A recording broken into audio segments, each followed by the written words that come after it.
Deixa eu ver o Eurofute que vocês estão falando. A estratégia escondida, o vídeo de há 2 dias atrás do Eurofute, é esse? Por trás do caos. O Chelsea contratou 42 jogadores desde que foi comprado por um grupo liderado por Todd Boehly em 2022. Foram 1 bilhão e 384 milhões de euros gastos, com alguns atletas que chegaram e já nem estão mais no clube. O elenco que começa a temporada 2024 e 2025 tem apenas 2 jogadores do time que foi campeão europeu em 2021 e durante um jogo pela Pré-Conference League, o jogador relacionado com mais tempo de casa era o goleiro Bettinelli, que fez a sua estreia apenas em 2022. É uma mudança absolutamente insana, agressiva e bancada por uma injeção de dinheiro nunca vista antes na história do futebol. Mas por que o Chelsea está fazendo isso? Qual que é a estratégia deles? E acima de tudo, vai funcionar? Eu sou o Pedro Silveira, você está no Eurofute e para entender isso, a gente tem que voltar um pouquinho no tempo, mais precisamente lá para 2003. Foi nesse ano que o empresário russo Roman Abramovich comprou o Chelsea e na sua chegada prometeu alçar o clube a outro patamar. E o nosso objetivo nesse vídeo específico nem é discutir a origem do dinheiro que o clube está injetando, mas nesse caso, independente da opinião de qualquer um de nós, o fato é que o projeto do Roman Abramovich foi extremamente bem sucedido. Pouco tempo depois da compra do clube, o Chelsea encerrou um jejum de 50 anos ao conquistar a Premier League em 2005 e alguns anos depois também a glória máxima, a Champions League, se sagrando campeão europeu. Pô, esse jogo foi o daquela final com o gol do Drogba, né? Antes até dos seus rivais locais mais tradicionais, como Arsenal e Tottenham. E ficou parecendo até que o maior rival do Chelsea, digamos assim, surgiu de verdade na temporada 2011-2012, o fair play financeiro. O FFP é uma série de regras que impedem que um clube gaste mais do que ele fatura, não só evitando que os clubes se metam em dívidas e acabem quebrando, né, tendo uma gestão ali insustentável, mas também evitando que haja uma diferença tão gigantesca assim entre esses novos ricos e os clubes mais tradicionais, digamos. Nem toda a contratação do Chelsea na era Abramovich foi bem sucedida, isso é um fato, mas existia ali claramente um projeto esportivo, um projeto que dependia do clube ter muito dinheiro para gastar, claro, isso aí não tem nenhuma dúvida, mas ainda assim o Chelsea operava como um clube de futebol. Quando Abramovich é obrigado a vender o clube em 2022, o Chelsea sai das mãos de um empresário russo com ligações com o governo, que fez a sua fortuna com negócios mais tradicionais, para as mãos de um tipo diferente de bilionário. Todd Boehly subiu na vida trabalhando no setor financeiro, ele foi tremendamente bem sucedido com investimentos e abriu a sua própria firma, investindo em tudo que seja possível para dar dinheiro, de bets a direitos sobre músicas, de times de outros esportes ao Globo de Ouro, com um portfólio que abrange diversas áreas. E ele não tá sozinho, embora o Todd Boehly... Esse aí tá duro, não tem um pão pra comer, esse aí tá passando necessidade. Seja aí o centro das atenções, ele não foi o único comprador do Chelsea. Entre outros investidores, um que chama atenção é o Behdad Eghbali, outro bilionário que também fez a sua fortuna com investimentos em empresas. Resumo, a mentalidade dessa gente se resume a dinheiro. São caras extremamente bem-sucedidos, que sabem fazer dinheiro e certamente não entram em nenhuma negociação para perder. Só que aí parece uma contradição. De um lado, caras muito bem-sucedidos. De outro lado, a gente vê que o Chelsea parece um caos. O clube parece estar fazendo contratações caríssimas e gastando dinheiro sem sentido. Mas é possível que toda essa bagunça, na verdade, seja planejada? A resposta é: parece que sim. Numa montagem de clube racional, geralmente... O Eurofute é muito bom o canal, né, mano? O Eurofute é muito bom, mano. Você pega o seu elenco e tenta trazer nomes que vão melhorar de alguma maneira aquele esquadrão. Vamos pegar o Real Madrid recente, que é o exemplo claro de uma gestão bem feita. Na temporada 2021-22, eles trouxeram o Camavinga, um jovem de teto altíssimo, e o Alaba, já que tinham saído os zagueiros Varane e Ramos. Para a temporada 2022-23, eles trouxeram o Rudiger, um zagueiro de elite, para uma zaga que estava defasada, e o Tchouaméni para substituir o Casemiro, era o futuro já da volância. E por aí vai, dando a impressão de que as peças são sempre escolhidas a dedo, né? E para contratar, você também pensa como é que vai ser o encaixe desses caras dentro do elenco. As posições que eles jogam, o estilo de jogo deles, como que isso se encaixa na filosofia do treinador. Um exemplo recente é o Arsenal, que tinha o Ramsdale no gol, ele tava bem de goleiro, só que ele acabou sendo meio que escanteado para a ascensão do David Raya, um goleiro que joga melhor com os pés e que portanto se adequa mais ao estilo do Arteta certeza. e que acabou ganhando a titularidade. E mais uma coisa a se considerar na hora de contratar é o espaço que esse jogador vai ter dentro do elenco. Como permitir que todos joguem um pouco, né? Não dá pra fazer isso se o elenco for muito inchado. Só que o Chelsea parece que pegou todas essas questões que deveriam balizar a montagem de elenco e ignorou logo de cara. O clube é comprado pelo Todd Boehly e companhia em maio de 2022. Naquela temporada 22-23, chegam 15 jogadores, um baita misto de jovens promessas como Mudryk, Madueke, Enzo Fernandes e Andrei Santos, e caras mais consolidados. Na temporada seguinte, mais 12 contratações, agora sem nenhum nome mais consolidado. Só promessas muito jovens e outros com mais rodagem, mas também jovens, como foi o caso do Palmer e do Nkunku. Para a temporada 2024-25, mais 11 atletas. Jovens, outros mais em idade. O Andrei como anda? Pô, parece que ele tá começando a se encaixar agora, né? Jogando na França. De auge. E pra 2025-26 já tem 2 jogadores fechados também, incluindo uma das grandes promessas do Brasil nos últimos anos, o Estevão. Se você tem a impressão que é gente demais... O Estevão eu já acho que é outra situação, tá ligado? Pô, já acho que ele tá ali, mano. Pô, eu acho que ele é bom num nível que ele pode até quebrar esse estigma do Chelsea. Não de que ele vai fazer o Chelsea ser campeão de tudo, mas eu acho que ele pode conseguir performar mesmo em toda essa confusão. É porque Tamo junto, tá? mano. Ninguém contratou tantos jogadores como o Chelsea no planeta Terra. Em coisa de 2 anos e um pouquinho, essa nova gestão acabou contratando praticamente 2 elencos inteiros. Ao ponto de no mês de agosto de 2024, eles terem um elenco que estava trabalhando com o técnico Enzo Maresca e outro grupo com mais de 10 jogadores treinando separado no que ficou conhecido na Inglaterra como Bomb Squad. Um elenco descartável, com alguns jogadores conseguindo sair de última hora, como foram os casos aí do Ângelo e do Sterling, e outros ficando lá possivelmente para mofar, os casos do Casadei e do Chilwell, com o técnico Maresca. Que loucura isso, mano. Dizendo, desses aí, quem ficar não vai jogar. Em certo momento da janela de transferências, o elenco do Chelsea estava mais ou menos assim. Essa imagem dá uma boa visualização. Meu amigo! 43 jogadores? De como Moleque, aí, vou te falar, é uma pica pro treinador gerir isso aí, mano. inchado tava, né? Ao ponto de os caras terem 7 goleiros. E eu sei que parece tudo caótico, mas eu vou tentar clarificar um pouco as coisas, pelo menos da forma como eu enxergo, né? Eu vejo que o Chelsea faz mais ou menos 2 tipos de contratações. Uma são jogadores que realmente vêm pra jogar. Esses caras são mais evidentes até pelos valores pagos, né? Então é o caso ali do Enzo Fernandes, do Moisés Caicedo, do Nkunku e por aí vai. Já outros jogadores não têm a utilidade de realmente atuar pelo clube, mas eles funcionam como uma forma de fazer dinheiro. São caras que em grande parte você nunca ouviu falar e que alguns sequer jogarão pelo Chelsea ou jogarão muito pouquinho e depois já vão ser negociados. O Chelsea compra esse tipo de jogador na baseada, tentando se utilizar mais ou menos daquela estratégia que eles chamam de jogar macarrão na parede, né? Você pega um monte de espaguete assim, tacar na parede, alguns vão cair, mas alguns vão grudar. E o Chelsea aposta na compra massiva desses jovens que estão baratos antes de que eles explodam e virem estrelas. E se apenas alguns conseguirem vingar e realmente valerem muito mais no futuro, tá ótimo. Ao invés de torrar, digamos, 80 milhões num jogador, o Chelsea muitas vezes vai preferir contratar 4 promessas de 20 milhões cada uma, esperando que pelo menos uma ou duas grudem na parede, uma ou duas realmente vinguem e comecem a valer de repente 80, 100 milhões no futuro.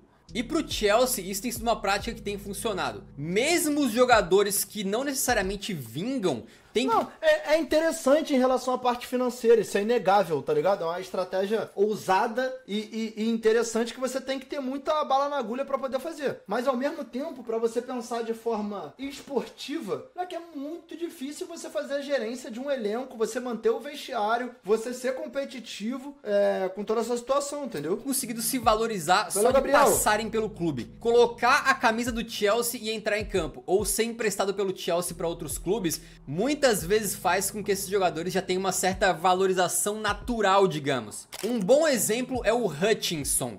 Embora esse guri seja considerado formado nas categorias de base do Chelsea, o fato é que ele veio de graça da base do Arsenal em 2022 e bastaram 49 minutos em campo pelo Chelsea, mais um empréstimo para o Ipswich, para depois ele ser vendido por 23 milhões e meio de euros. O Ângelo foi contratado vindo do Santos por 15 milhões de euros, nunca jogou um minuto numa partida oficial pelo Chelsea, mas bastou um bom empréstimo para o Strasbourg da França para ele ser vendido para o Al Nassr com um lucro de 8 milhões de euros. Ou seja, mesmo que o elenco do Chelsea pareça inchado e que as contratações pareçam exageradas, elas estão ali por um motivo. Até quando um jogador não joga ou atua pouco pelo clube, eles têm encontrado uma maneira de fazer dinheiro. E de fazer dinheiro eles sabem muito bem. Inclusive, isso aí não vem de uma forma comum.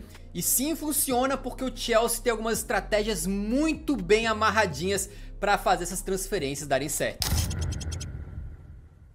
Você pode estar se perguntando, pô, mas não tem nada que impeça o Chelsea de gastar tanto e contratar tantos jogadores? Tem essas regras de sustentabilidade da UEFA e da Premier League, que para simplificar a gente vai chamar tudo de fair play financeiro. Porém, é justamente nas entrelinhas, na área cinza das regras, que Todd Boehly e companhia aprenderam a navegar com maestria. Você percebeu que quando um moleque chega no Chelsea, ele tem assinado contrato por 7, 8, 9 anos, só o Chelsea tem mais jogadores com 7 ou mais anos de contrato do que o resto dos clubes europeus somados. E isso não é à toa, o Chelsea joga dentro das regras, mas abusa delas. Isso porque quando um jogador é contratado, o valor dele é amortizado contabilmente pelo número de anos do contrato. O que isso significa em termos mais simples?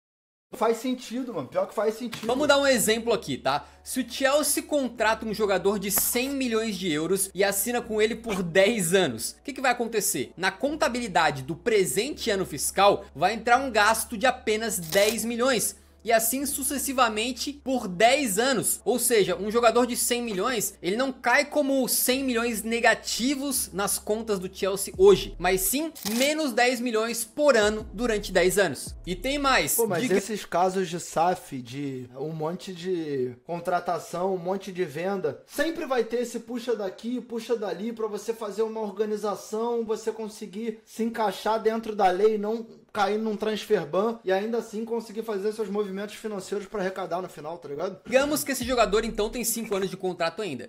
Se o Chelsea renovar por mais 5, ou seja, estendendo a duração restante do contrato para 10 anos, esses 50 milhões que eles estavam devendo contabilmente vão ser novamente amortizados durante o restante da duração do contrato. Então, ao invés de ser menos 10 milhões por ano, agora vai ser menos 5 milhões por ano apenas. O Chelsea abusou tanto disso que tanto a UEFA quanto a Premier League criaram uma nova regra para que os clubes só possam amortizar o valor de um jogador durante 5 anos, mesmo que ele tenha um contrato de 7, 8, 9 anos. Inclusive é sempre bom ressaltar, o Chelsea votou a favor dessa medida, beleza? E tu entregar contratos tão longos para jogadores assim, pode dar ruim e pode dar bom. Se der bom, é o caso do Palmer, por exemplo. Tu tens um craque na tua mão, sabendo que ele tem contrato literalmente até 2033. É a segurança de você reter no seu elenco um jogadoraço e de, se ele quiser sair, você ter completo poder de barganha na hora de negociar. Porém, se der errado, o jogador também pode se tornar um fardo pro clube. Digamos que o Mudryk, por exemplo, acabe flopando, né? E que a situação dele fique cada vez mais insustentável. Bom, ele tem contrato até 2031. Se ele não quiser sair e ficar só reinando ali recebendo salário até a próxima década, ele pode. Mas por que eu acho que o Chelsea não tem tanto medo dessa situação? De ter muitos jogadores ali que de repente não estão rendendo, mas que tem aí, sei lá, 8 anos de contrato ainda com o clube. Porque primeiro, o Chelsea tem conseguido vender bem e tem conseguido posicionar jogadores em outros clubes, emprestando para os caras ganharem rodagem e acabarem sendo vendidos depois. E se acontecer do cara não tá rendendo, tá mofando ali no clube, o Chelsea acredita que pelos jogadores serem muito jovens, eles vão ter alguma ambição, eles vão querer sair para jogar. Talvez poucos vão aceitar ficar ali simplesmente sem ser utilizados, né? Então, de um jeito ou de outro, pro Chelsea, contratos longos com jogadores bons funciona, e contratos longos para jogadores que não rendem, eles têm conseguido gerenciar isso aí e vender atletas muito bem. E a gente vai continuar um pouco aqui na contabilidade, mas isso aqui é muito importante também para entender alguns movimentos do mercado, e não só pro Chelsea, tá? O valor de uma venda, contabilmente, né, entra tudo na hora, enquanto as compras, como eu falei para vocês, são amortizadas pelo tempo de contrato. Vamos dar um exemplo, tá? Suponha que o Chelsea contrate um jogador por 100 milhões de euros e também venda um jogador por 100 milhões de euros na mesma janela. Contabilmente, o jogador que eles compraram, como eu expliquei para vocês, vai entrar apenas menos 10 milhões por ano durante os 10 anos de contrato. Porém, o jogador que eles venderam por 100 milhões entra como 100 milhões positivo na hora. Ou seja, simplificando bastante, pegando só essas duas transações hipotéticas, né? Com esses dois jogadores, o Chelsea não teria um saldo de 0, porque um custou 100 e outro eles venderam por 100. Não, naquela temporada eles teriam um saldo positivo de 90. Então o clube chegou numa situação que não é novidade pra ninguém, de fazer transferências só pra fechar a contabilidade. Talvez você tenha estranhado, por exemplo, o Chelsea contratar o João Félix do Atlético de Madrid e vender o Gallagher pros colchoneiros. O Gallagher era vice-capitão da equipe, cria da base, um dos jogadores que mais atuou pelo clube na temporada 23-24, enquanto o João Félix dá pra considerar que foi um flop no empréstimo que ele teve pros Blues na temporada 22-23. Então por que eles iriam querer fazer isso, né? A verdade é que, se tu for parar pra pensar, é praticamente como uma troca safada ali entre os dois clubes, com valores semelhantes que entram direto na contabilidade quando o jogador é vendido, mas cuja compra é amortizada nos anos de contrato. Na prática, contabilmente, o João Félix custa 9 milhões de libras por ano pro Chelsea, enquanto a venda do Gallagher por 36 milhões de libras entra na hora, o que significa que contabilmente eles tiveram um lucro de 27 milhões de libras nessa operação. Outro caso foi o do lateral Madsen indo pro Aston Villa. Mas não deixa de ser uma aposta ousada, né? Ainda que faça sentido, porque, pô, vamos supor, ele ganhou 100 lá na venda e ele vai pagar 10 por ano em 10 anos pra bater os 100 quando ele compra. Nos próximos 9 anos, ele não vai continuar ganhando, mas ele vai continuar tendo que gastar, né? Com os Blues... Então, tipo, a conta chega, ela não deixa de chegar por estar parcelada. Tipo, ela cabe dentro da lei, ela cabe dentro da regra, o clube não é punido, mas não deixa de ser uma aposta ousada, entendeu? Em retorno, contratando o Kellyman vindo de lá. Sabe quem é Kellyman? Pois é, ninguém sabia. Um jovem da base do Aston Villa que tinha jogado cerca de 1 jogo e meio só pelo clube e que o Chelsea parece ter pagado um valor completamente descabido. Foram 20 milhões de euros por um jogador que a maioria dos sites que tenta estimar coloca ele na faixa de 1 milhão de euros de valor de mercado. Deixando claro que isso não é novidade, nem algo exclusivo dos times ingleses. Tem aquela famosa transferência entre o Pjanic da Juventus indo pro Barça e o Arthur do Barça indo pra Juventus, que foi exatamente a mesma manobra financeira feita somente para aliviar o balanço. Enquanto isso, ainda para balançar os livros, outro ponto muito importante: jogadores da base são vendidos como lucro puro, ou seja, eles possuem valor de investimento zero na contabilidade, então tudo que entra do valor da venda de um guri da base é lucro. Vamos dar um exemplo. Digamos que o Chelsea vende 2 jogadores, um que eles compraram por 50 milhões de euros e eles vendem por 50 milhões de euros, e outro que veio da base e eles vendem por 50 milhões também. O da base, contabilmente, entra 50 milhões de euros na hora, enquanto o outro jogador, digamos que ele tinha sido adquirido por 50 milhões num contrato de 5 anos e passou 2. O valor restante dele é 30. Portanto, se ele foi vendido por 50, isso dá um lucro de apenas 20 milhões. Sim. Por isso, tão facilmente o Chelsea tem vendido tudo que é jogador da base. Broja, Gallagher, Hall, Hutchinson, Madsen, Guerri, Mount, a ponto de alguns torcedores do Chelsea dizerem que se o Todd Boehly tivesse administrando o clube na época do Roman Abramovich, teria vendido o John Terry. Inclusive, o Chelsea nas vendas tem ido bem demais, tá? O Maresca, técnico do Chelsea, acabou fazendo uma crítica e disse que essa regra força os clubes a venderem os seus talentos da base. E ele disse que isso é um problema a ser resolvido não pelo Chelsea, mas por todos os clubes. O que ele não fala é que ninguém é forçado a vender os guris da base. Os times estão vendendo porque se apertam financeiramente, chega no final do período fiscal, e aí para conseguir se enquadrar dentro das regras de sustentabilidade, de última hora eles viram pros garotos da base, que viraram minas de ouro, e resolvem vender os caras para conseguir equilibrar o balanço. Dando um mau exemplo, digamos que na sua casa as contas apertam. Aí você precisa vender a geladeira para conseguir, de repente, comprar comida, né? Aí vem alguém e fala: pô, não gosto desse negócio de que as pessoas ganham dinheiro vendendo a geladeira, porque delas são forçadas a vender a geladeira. Não, ninguém é forçado a nada. Tu teve que vender a geladeira porque a grana apertou. E se a grana apertou por um motivo normal, dá pra entender, mas no caso do Chelsea, é como se eles tivessem que vender a geladeira porque eles gastaram todo o dinheiro comprando 42 freezers. Gurizada da base é a identidade do clube. Tem uma relação muito diferente, mas eles são cada vez mais importantes financeiramente. E no Chelsea, essa molecada acaba sendo usada recentemente como produtos saindo de uma linha de produção, não como garotos, não como seres humanos. E não para por aí. O caso do Chelsea é muito louco, viado. Tipo, não que não exista isso em outros clubes, mas o Chelsea faz de uma forma muito radical, sabe? Chelsea tem mais táticas de atuar na zona cinza da lei. Um caso que foi muito comentado foi de quando o Chelsea vendeu 2 hotéis para si mesmo. Como é que funciona isso, né? Basicamente, a holding Blue Co 22 Limitada tem 2 empresas subsidiárias, a Blue Co 22 Properties Limitada e a Chelsea FC Holdings Limitada. Então eles venderam os hotéis de uma para outra por 76 milhões e meio de libras, fazendo com que a Chelsea FC Holdings, que é a empresa que está sob os olhos ali das regras de sustentabilidade, conseguisse dar uma salvada monstra no resultado de 2023 e ficando na risca das regras ali do fair play financeiro da Premier League. E de forma similar, você sabia que é possível vender um time feminino do seu clube? Eu também não sabia, mas o Chelsea vendeu deles. E sabe pra quem? Pra Blue Co 22 Midco, também uma empresa parente dos mesmos donos. E mais, 2 dias antes do fechamento do período fiscal. Uma venda que claramente foi feita apenas... Pô, viado, com todo respeito, eu entendo o intuito do vídeo, eu entendo o que tá acontecendo, eu consigo, tipo assim, entender as razões, mas pô, não consigo deixar de achar um bagulho meio constrangedor, tá ligado? Pra equilibrar o balanço, que está sendo investigada pela Premier League. Da mesma maneira, também é especulado que o Chelsea vendeu o seu centro de treinamento de uma empresa para uma empresa irmã. Como se fosse eu vendendo essa tela verde aqui, ó, do canal Eurofoot pro canal Cortes do Eurofoot. Outro tema muito relevante de ser falado é o Strasbourg. É outro clube da Blue Co, que é usado como entreposto para jogadores que o Chelsea não consegue colocar em outro lugar. Foi para lá, por exemplo, por empréstimo, o Petrovic, que encerrou a última temporada como titular do Chelsea. No fim da janela de transferências, o Chelsea tentou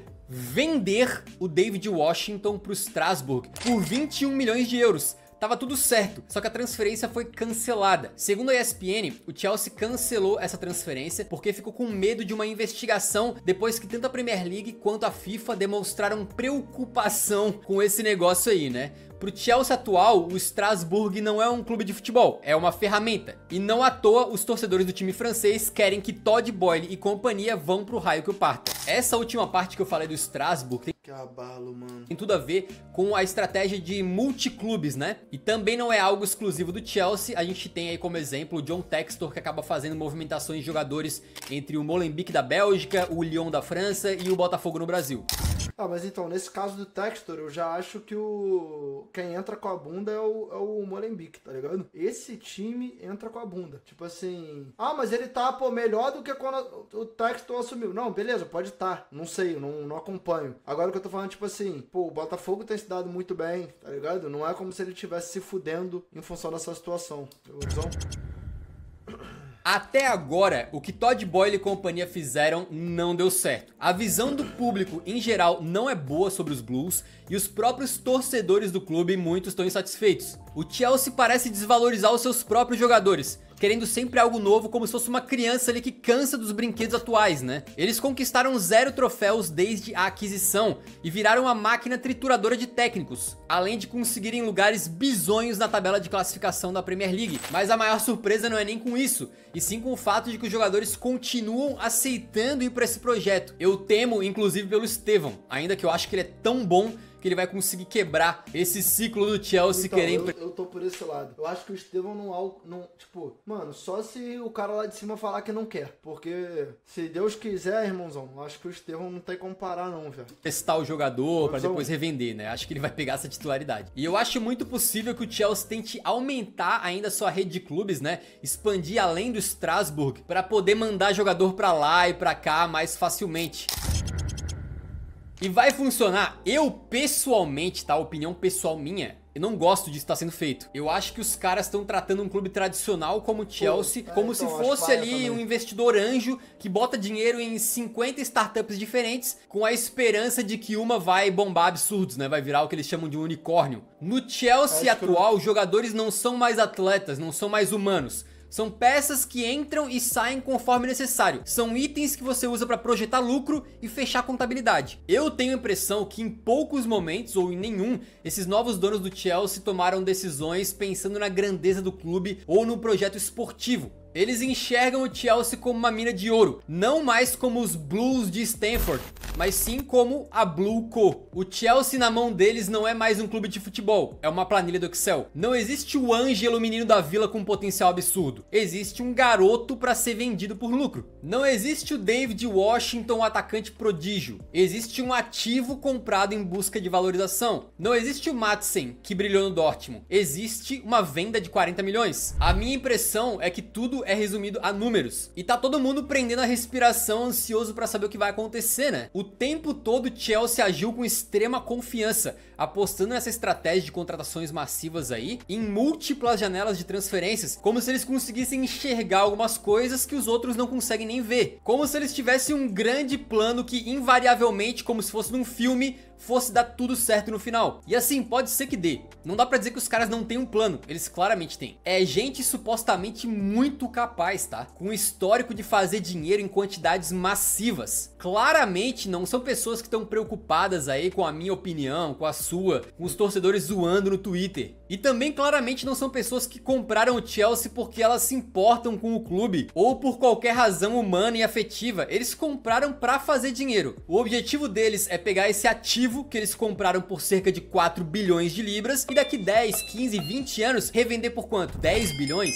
15 bilhões? E pode ser que no meio dessa estratégia, talvez, quem sabe, surjam um ou dois novos Neymares, surja um time vencedor, surja um clube extremamente lucrativo. Ou também pode ser que o Chelsea se enrosque financeiramente, seja punido pela Premier League, seja excluído de competições da UEFA e permaneça um caos. Não é porque o Eurofoot não vai fazer vídeo, tipo, sobre essa situação. Mas, mano, tinha que ter um vídeo do mesmo naipe sobre a situação da 777 com os clubes dela, mano. Mano, a empresa faliu, velho. Quebrou, tá ligado? Olha a merda. Mano, é um caso, tipo assim, muito específico, muito diferente dos demais. Pegou a visão? Uma porrada de clube ao redor do mundo com a torcida protestando, pedindo a saída, pedindo a saída, pedindo a saída. Mano, o Vasco, o Pedrinho foi um raio que caiu e fez o bagulho dar certo. Ele percebeu antes de tudo o que ia acontecer. Ele conseguiu entender que o aporte que estava prometido no contrato não ia chegar, que quando o aporte não chegasse, o Vasco ia se estrepar por causa disso. Aí ele foi lá, entrou com ação, conseguiu retomar o poder no Vasco e começou a fazer todas as mudanças a partir daí, viado. Ele salvou o clube, mano. O cara salvou o clube, mano. Os por anos a fio, quem sabe? Pro bem ou pro mal, eu confesso que eu comecei a pesquisa para esse vídeo com uma opinião mais negativa de tudo que tá acontecendo no Chelsea, mas depois de ler muito e analisar muito, eu tenho a impressão de que os caras têm um plano. E eles podem não conhecer tanto de futebol, mas eles conhecem de fazer dinheiro. Então, pro bem ou pro mal, o caso do Chelsea atualmente é um dos mais interessantes do planeta pra mim. É arriscado. Não, e a 777 no Vasco sabia fazer dinheiro também. Eles fizeram as maiores vendas do Vasco. Eles fecharam, pô, esse patrocínio com a Betfair, se eu não me engano, foi fechado ainda com a 777. Aí eles só mantém o anúncio com a 777 saindo. Foi o maior patrocínio master da história do clube. A top 4 patrocínio master do país inteiro. Então, tipo, eles sabiam fazer dinheiro. Agora, o ponto é a empresa em si, não só no Vasco quebrou. Aliás, no Vasco nem chegou a respingar tanto, porque o Pedrinho previu que o aporte não ia chegar. Mas, tipo, o salário tava em dia, sei lá o que lá. Nos outros clubes, moleque, quebrou tudo, total. Quebrou absolutamente tudo. Caótico e o resultado a gente só vai saber daqui a alguns bons anos. Agora, tem aquele cenário, né? Se o Pedrinho não tivesse percebido essa situação, viado, o que a gente já tá fazendo agora? O foco aqui não foi a origem do dinheiro, mas sim como ele tá sendo gastado. É óbvio que alguns outros clubes receberam uma injeção de capital que é usada para lavar talvez o dinheiro e a reputação de quem comprou. Inclusive é sobre isso que a gente fala nesse vídeo aqui. Vale a pena assistir. Tá aí. Mano. Tá aí, viado. Que loucura, mano. Pô, volto a dizer, o Eurofoot é muito bom, tá ligado?